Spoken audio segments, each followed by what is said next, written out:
What are you shooting today, Jeff? Another freight car. It's an Atlas model. It was X-Pen Central, patch for Conrail. A lot of people called them roller jobs because when the Conrail got them, they just rolled out the Penn Central markings on them. Nice. The roof looks nice too. Thank you. You got a really nice day to shoot today.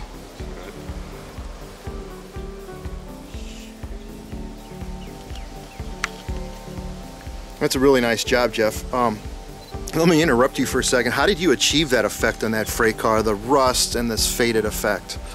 It's all done with pretty much oil paints. The fade was done with white oil paint to fade the original factory color. It's a factory painted Atlas model, and all the rust is done with oil paints too, mostly burnt sienna and burnt umber, and using really small brushes. And like most of my models, I use a prototype picture for reference. The streaks are amazing and they're straight. You did a great job on that freight car, Jeff. Thank you. Man, thanks for sharing it with us today.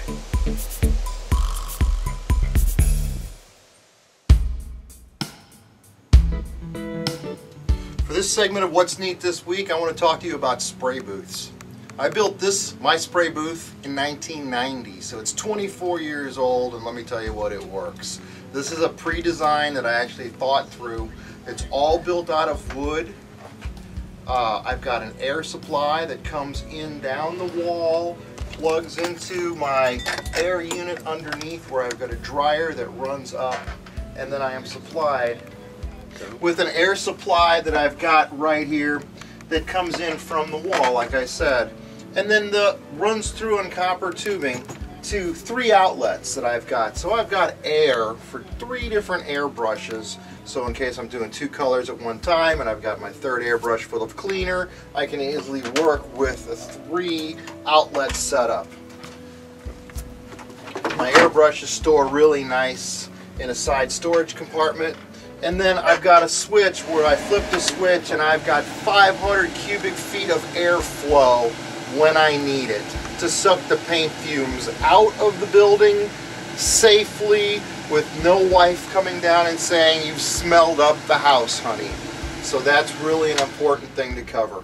I've also put a light bar inside. I'm about to replace this with LEDs, but this has been halogens, which gave me 3 good lights to light up the area while I was painting.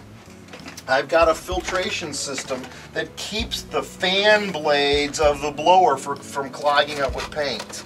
And all you simply do is you pull this filter out from on top and lift it right out and replace it with a new filter.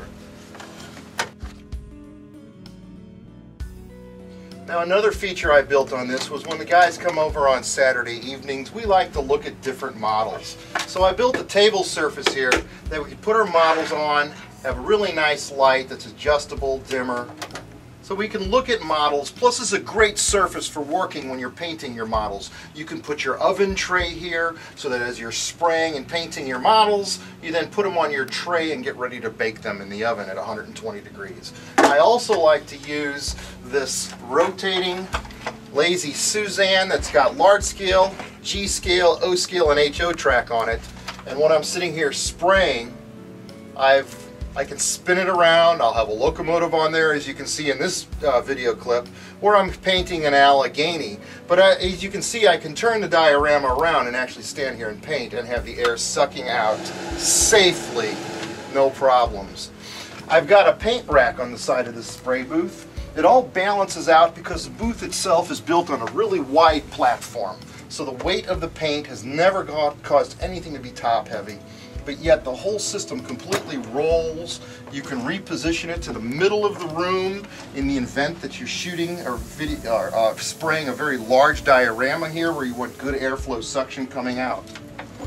Like I said, I've got 500 cubic feet of airflow blowing through ductwork of about 6 to 8 inch ductwork blowing right out the side of the property. So it's a very good way to evacuate the air so that the air that you're breathing while you're working is still clean.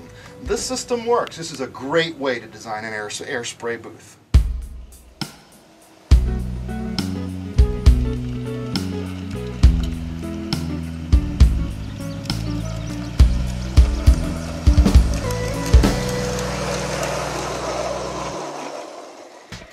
this segment of What's Neat this week, I want to talk to you about the 7-band equalizer that comes in all Tsunami Sound Traxx decoders.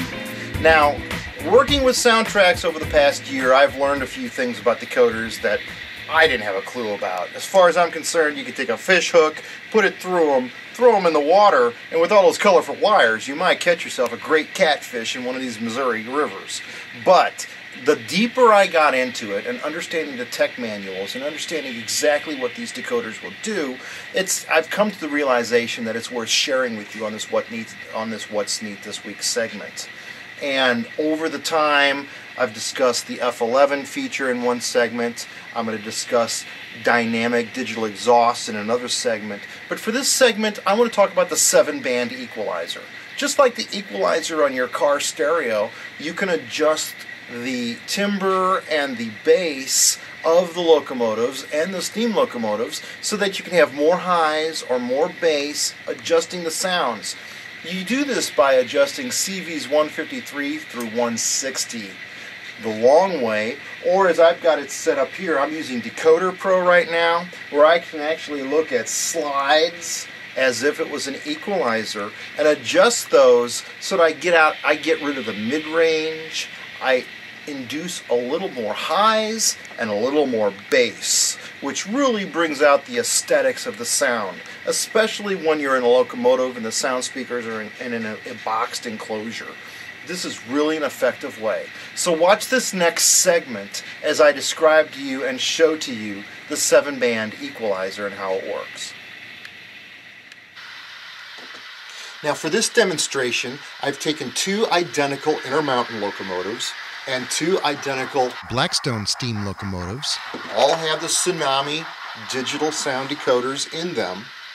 And I've programmed the ones on the rear track to have a little bit more bass, a little bit more oomph, using the 7-band equalizer.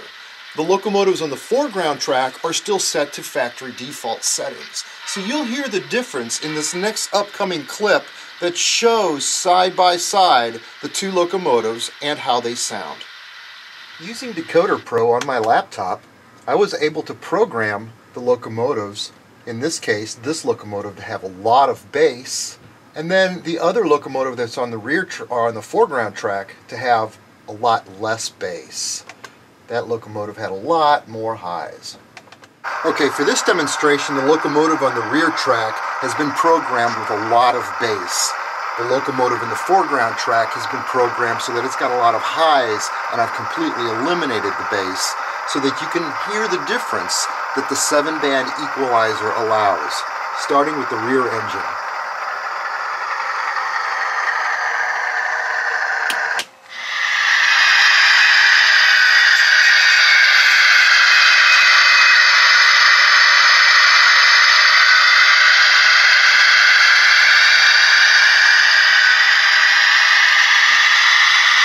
And then the rear engine with more bass.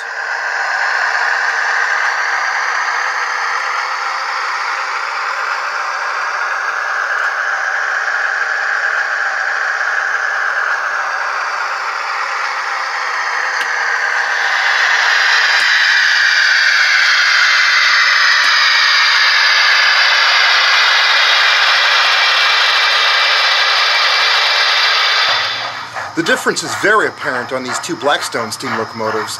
The locomotive on the rear track has had its decoder programmed so that it's got a lower chuff, a lot more oomph. The locomotive on the foreground track has had its decoder programmed so it's got a lot more highs, and I took out most of the bass, just to illustrate the difference between the 2 locomotives and the 7-band equalizer's capabilities.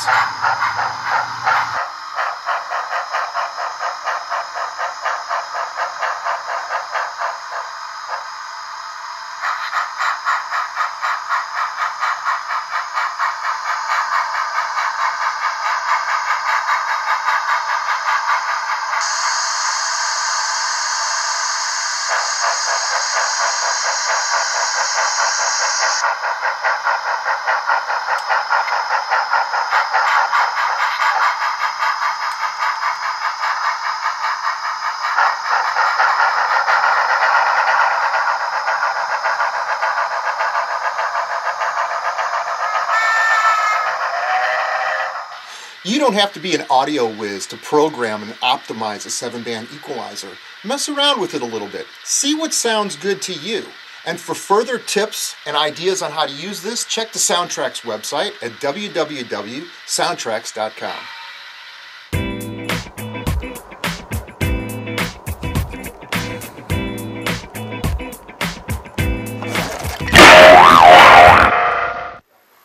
For this segment of What's Neat this week, I want to talk about something track. A lot of folks refer to microengineering track, which I think is probably the most beautiful track on the market, as being too stiff and difficult to work with. And I'll tell you, there's an easy way around that. I got a couple pieces of scrap wood here, and I've got a Bic lighter to illustrate this, and I'll start with the lighter. All you need is something with a round edge, whether it's a piece of wood, smoothed over, even an angle like this will work.